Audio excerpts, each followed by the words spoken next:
Hi, my name is Lexi. Welcome back to my channel. And today I want to share with you a book that I read recently that I think will help you to flatten your glucose curves and just help you feel better overall.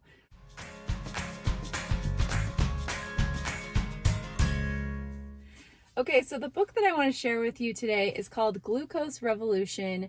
It is by Jessie Inchauspe. I don't think I'm saying that right.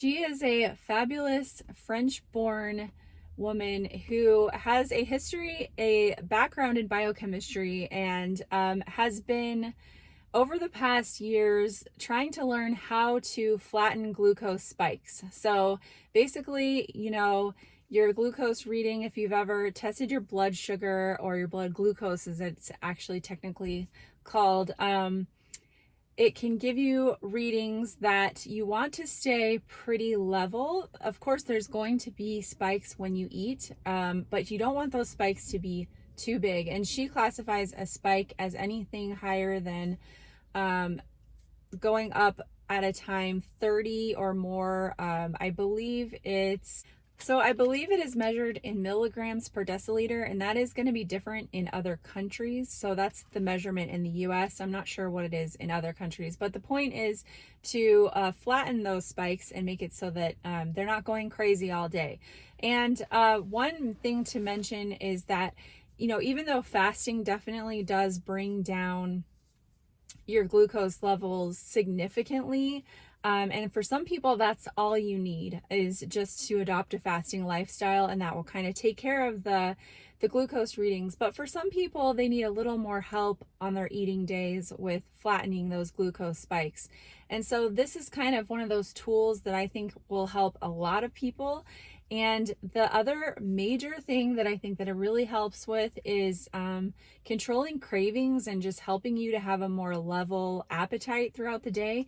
Because what happens, and she talks about this in the book, is that when you have a glucose spike, your body releases a lot of insulin, and sometimes it will release too much. And so what will happen is that'll bring your blood sugar down really quickly after that. And so then that leads to cravings. So when you hear like my blood sugar crashes, that's what that's talking about, is like you had a spike and then it goes down below the baseline, and that increases your hunger by a lot.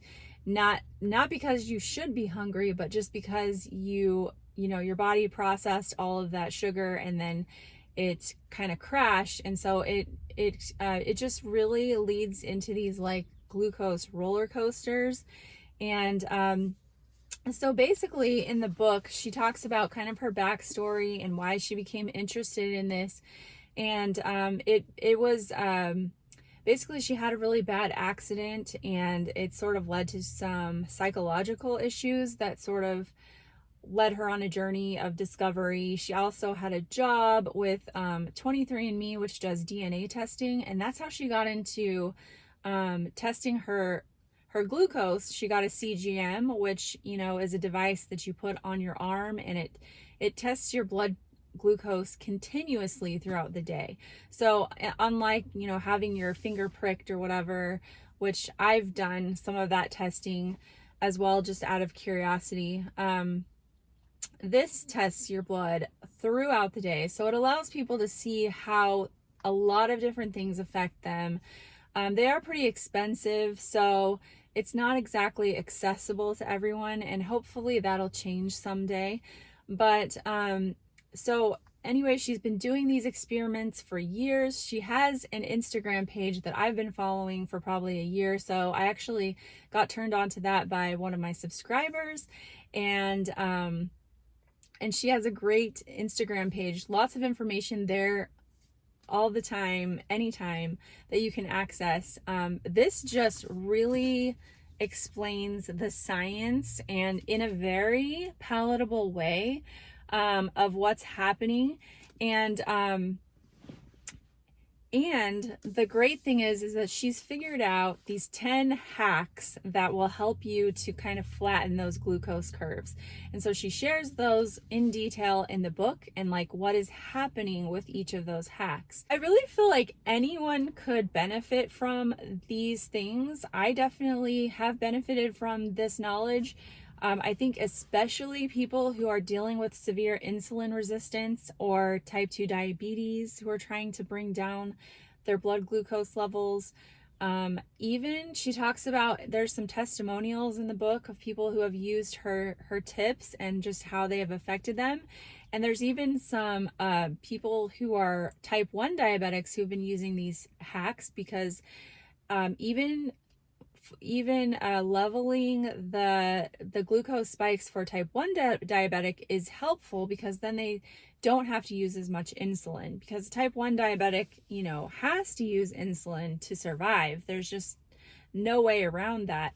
But using less of it still is helpful in helping them to feel better and just, you know, be more steady. But yeah, I really enjoyed this book. It wasn't too long, and it was, even though there's a lot of science in here, it's very palatable.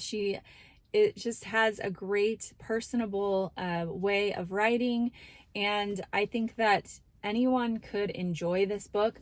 I personally would rather read this in paper form rather than listening to it, just because there are a lot of visuals in the book, and I don't know how you would connect with those if you were listening on audiobook. So I think that this is one that I would definitely recommend reading in paperback form.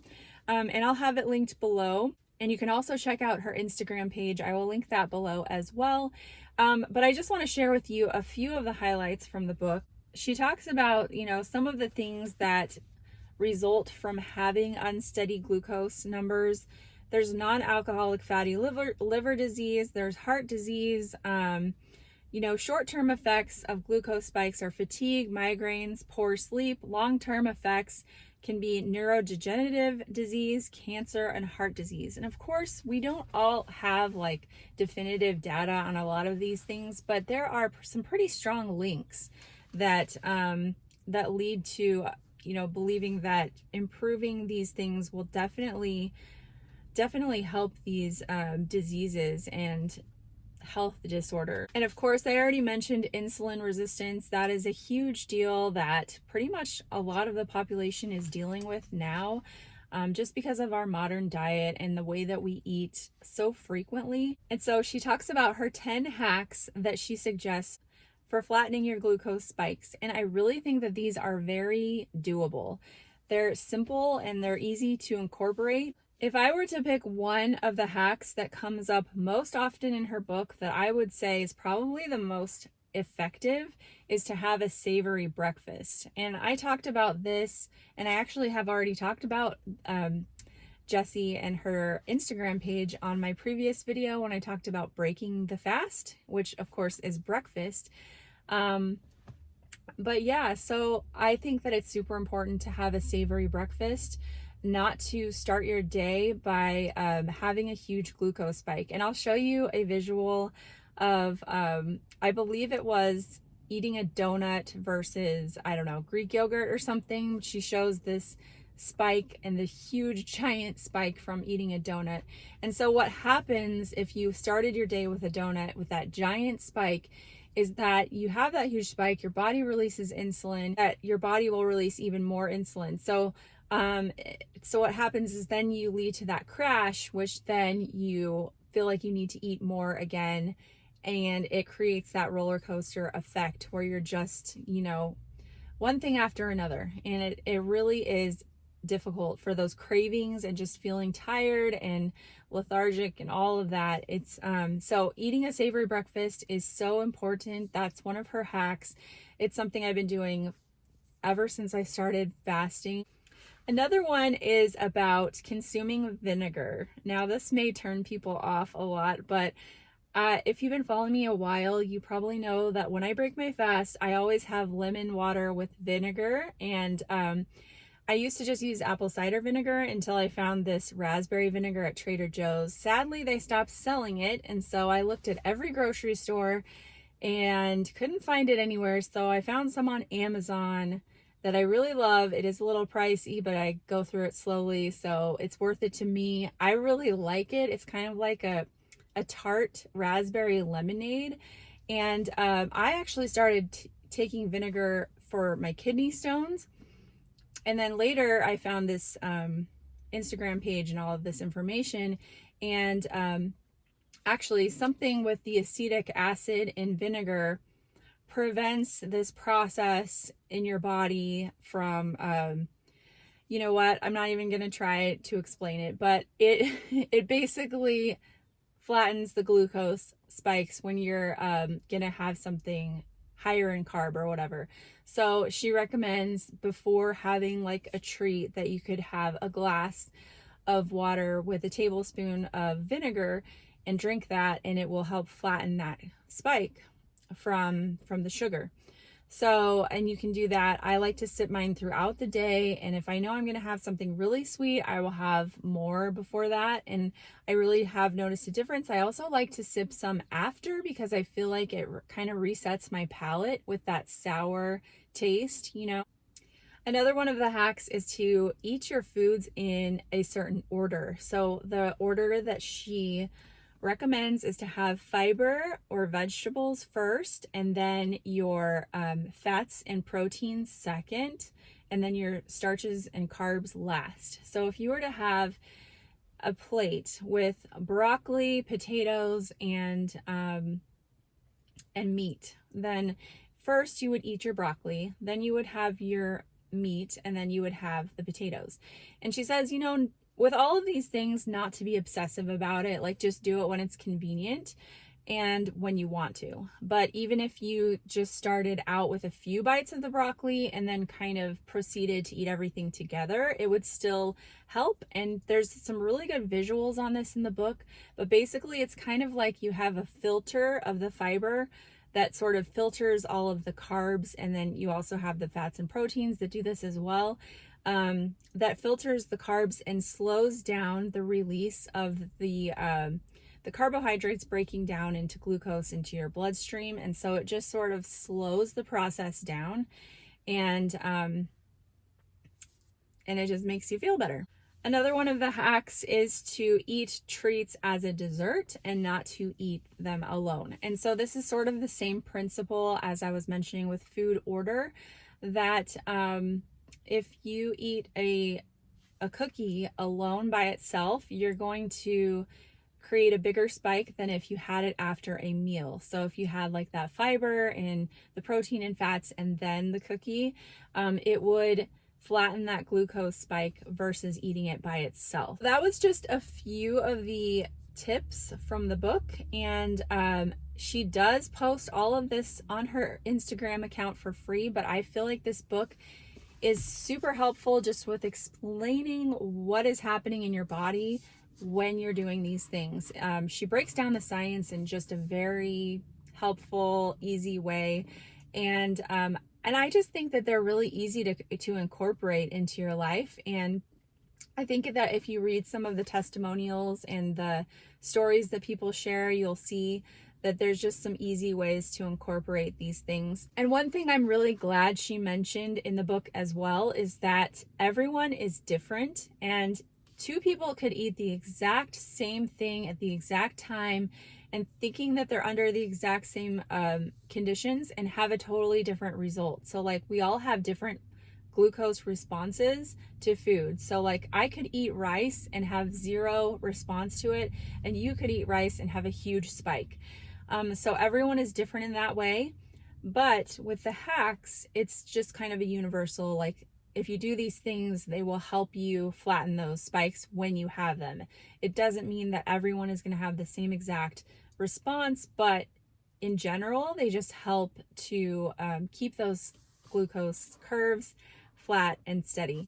I think that if you are someone who has a really hard time snacking or moderating your eating on an eat day, or just if you're doing a daily window, you're not an alternate day faster like me, if you're having a really hard time in your eating window with food choices, I think that this is going to help you so much, because you can eat what you want. It's just about how you eat it. And another thing she talks about is like exercise, and how, you know, if you had a treat or whatever, you did a little bit of exercise after, it helps to absorb that glucose into your muscles. So you're basically using the fuel that you just put in. there's just little tips like that that I think could really help to maybe make you not feel like you need to restrict yourself. You can have more freedom, but just be more mindful and smart about how you order things. I just think that I love this book. I love the information, and I hope you will too. And let me know if you have any questions. I'm definitely not an expert. I have been doing these things mindfully ever, like probably the last month. I've been consciously trying to make these small changes because I do believe that these are things that you can make habits of. They're not super intrusive. They're not really hard to remember. They're just things you can kind of make habits of. And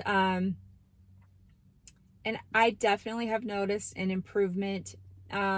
Since I've been fasting for so long, it's a subtle improvement, but I feel like I'm more calm, more focused, more, my cravings have definitely gone down, and that's great.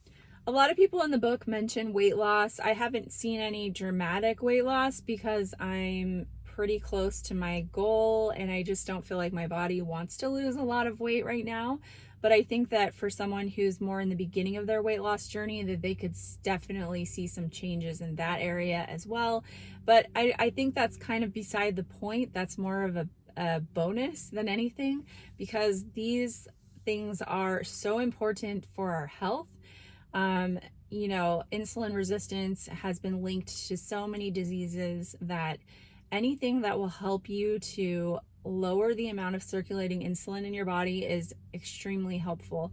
So I do hope that this is a helpful tool for any of you. If you have read it or if you have been on her Instagram page and you have tried any of these things, please let me know what your experience has been. And as always, thank you for watching and for being here. I appreciate it. I'll see you next week. Bye-bye.